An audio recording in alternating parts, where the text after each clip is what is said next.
La mer aux monstres de Guy de Maupassant, une nouvelle publiée dans Gil Blas le 12 juin 1883. Je me suis rappelé cette horrible histoire et cette horrible femme en voyant passer l'autre jour, sur une plage aimée des riches, une Parisienne connue, jeune, élégante, charmante, adorée et respectée de tous. Mon histoire date de loin déjà, mais on n'oublie point ces choses. J'avais été invitée par un ami à demeurer quelque temps chez lui dans une petite ville de province. Pour me faire les honneurs du pays, il me promena de tous les côtés, me fit voir les paysages vantés, les châteaux, les industries, les ruines. Il me montra les monuments, les églises, les vieilles portes sculptées, des arbres de taille énorme ou de forme étrange, le chêne de Saint-André et l'if de Roqueboise. Quand j'eus examiné avec des exclamations d'enthousiasme bienveillant toutes les curiosités de la contrée, mon ami me déclara avec un visage navré qu'il n'y avait plus rien à visiter. Je respirai. J'allais donc pouvoir me reposer un peu à l'ombre des arbres. Mais tout à coup, il poussa un cri. Ah si, nous avons la mer aux monstres. Il faut que je te la fasse connaître. Je demandai. Qui ça? La mer aux monstres? Il reprit. C'est une femme abominable, un vrai démon, un être qui met au jour chaque année, volontairement, des enfants difformes, hideux, effrayants, des monstres enfin, et qui les vend aux montreurs de phénomènes. Ces affreux industriels viennent s'informer de temps en temps si elle a produit quelque avorton nouveau, et quand le sujet leur plaît, ils l'enlèvent, en payant une rente à la mère. Elle a 11 rejetons de cette nature. Elle est riche. Tu crois que je plaisante, que j'invente, que j'exagère? Non, mon ami, je ne te raconte que la vérité, l'exacte vérité. Allons voir cette femme, je te dirai ensuite comment elle est devenue une fabrique de monstres. Il m'emmena dans la banlieue. Elle habitait une jolie petite maison sur le bord de la route. C'était gentil et bien entretenu. Le jardin plein de fleurs sentait bon. On eût dit la demeure d'un notaire retiré des affaires. Une bonne nous fit entrer dans une sorte de petit salon campagnard, et la misérable parut. Elle avait 40 ans environ. C'était une grande personne aux traits durs, mais bien faite, vigoureuse et saine, le vrai type de la paysanne robuste, demi-brute et demi-femme. Elle savait la réprobation qui la frappait et ne semblait recevoir les gens qu'avec une humilité haineuse. Elle demanda. Qu'est-ce que désirent ces messieurs? Mon ami reprit. On m'a dit que votre dernier enfant était fait comme tout le monde, qu'il ne ressemblait nullement à ses frères. J'ai voulu m'en assurer. Est-ce vrai? Elle jeta sur nous un regard sournois et furieux, et répondit. Oh non, non, mon pauvre monsieur, il est peut-être encore plus laid que l'autre. J'ai pas de chance, pas de chance. Tous comme ça, mon brave monsieur, tous comme ça, c'est une désolation. Ça se peut-il que le bon Dieu soit dur ainsi à une pauvre femme toute seule au monde? Ça se peut-il? Elle parlait vite, les yeux baissés, d'un air hypocrite, pareil à une bête féroce qui a peur.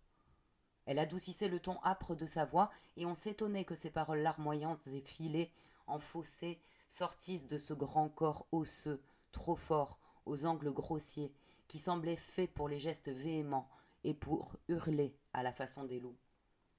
Mon ami demanda. Nous voudrions voir votre petit. Elle me parut rougir. Peut-être me suis-je trompée? Après quelques instants de silence, elle prononça d'une voix plus haute. À quoi que ça vous servirait? Et elle avait relevé la tête, nous dévisageant par coups d'œil brusques avec du feu dans le regard. Mon compagnon reprit. Pourquoi ne voulez-vous pas nous le faire voir? Il y a bien des gens à qui vous le montrez. Vous savez de qui je parle. Elle eut un sursaut, et lâchant sa voix, lâchant sa colère, elle cria. C'est pour ça que vous êtes venu, dites. Pour m'insulter, quoi. Parce que mes enfants sont comme des bêtes, dites. Hein? Vous ne le verrez pas? Non, non, vous ne le verrez pas. Allez-vous-en, allez-vous-en. Je sais, Tis, que vous avez tous à m'agoniser comme ça. Elle marchait vers nous, les mains sur les hanches.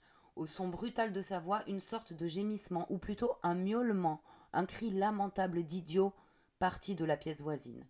J'en frissonnais jusqu'aux moelles. Nous reculions devant elle. Mon ami prononça d'un ton sévère. Prenez garde, la diable. On l'appelait la diable dans le peuple. Prenez garde, un jour ou l'autre, ça vous portera malheur. Elle se mit à trembler de fureur, agitant ses poings, bouleversée, hurlant. « Allez-vous-en! Quoi donc qui me portera malheur? Allez-vous-en, tas de mécréants !» Elle allait nous sauter au visage. Nous nous sommes enfuis, le cœur crispé. Quand nous fûmes devant la porte, mon ami me demanda « Eh bien, tu l'as vue?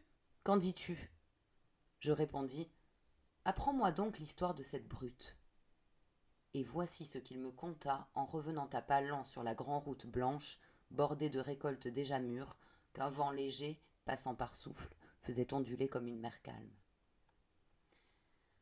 Cette fille était servante autrefois dans une ferme, vaillante, rangée et économe. On ne lui connaissait point d'amoureux, on ne lui soupçonnait point de faiblesse.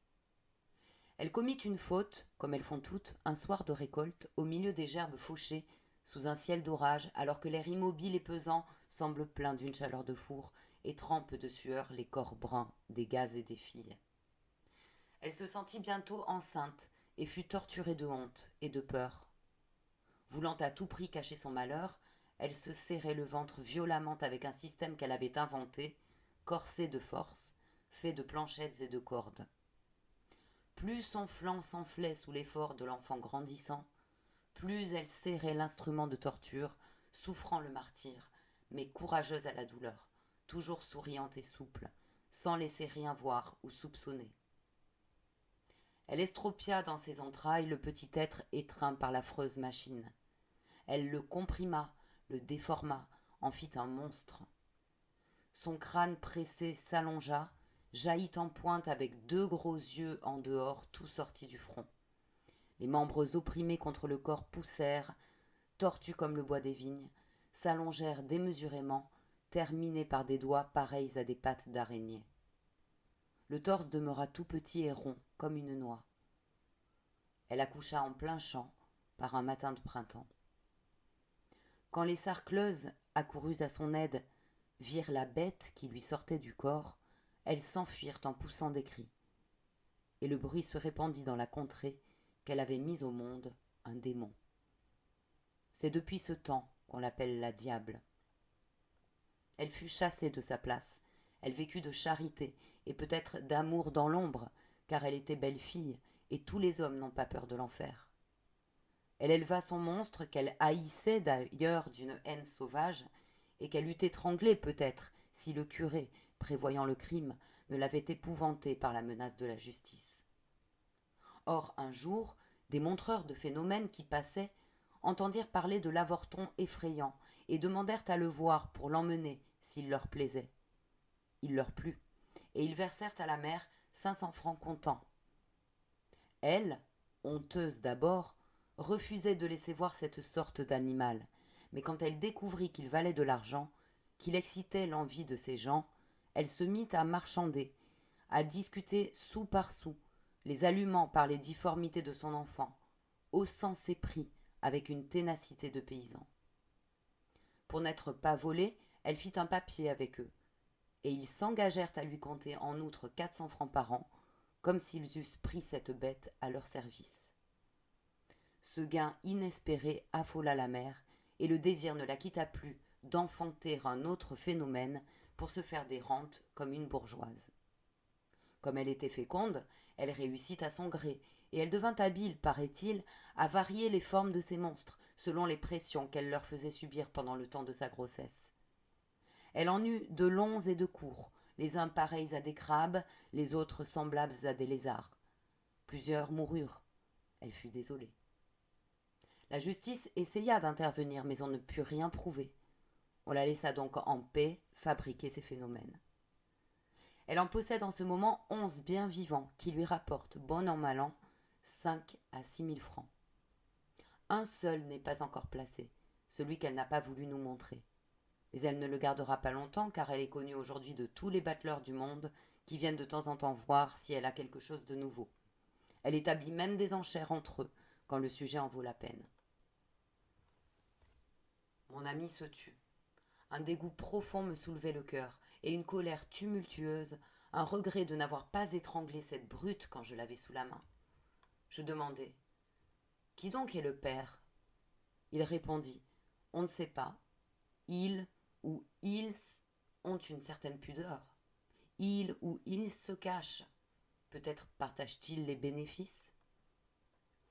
Je ne songeais plus à cette lointaine aventure quand j'aperçus, l'autre jour, sur une plage à la mode, une femme élégante, charmante, coquette, aimée, entourée d'hommes qui la respectent. J'allais sur la grève, au bras d'un ami, le médecin de la station. 10 minutes plus tard, j'aperçus une bonne qui gardait 3 enfants roulés dans le sable. Une paire de petites béquilles gisait à terre et m'émut. J'aperçus alors que ces 3 petits êtres étaient difformes, bossus et crochus, hideux. Le docteur me dit « Ce sont les produits de la charmante femme que tu viens de rencontrer. » Une pitié profonde pour elle et pour eux m'entra dans l'âme. Je m'écriai « Oh, la pauvre mère, comment peut-elle encore rire ?» Mon ami reprit « Ne la plains pas, mon cher, ce sont les pauvres petits qu'il faut plaindre. Voilà les résultats des tailles restées fines jusqu'au dernier jour. Ces monstres-là sont fabriqués au corset. Elle sait bien qu'elle risque sa vie à ce jeu-là. Que lui importe, pourvu qu'elle soit belle et aimée. » Et je me rappelai l'autre, la campagnarde, la diable, qui les vendait, ces phénomènes.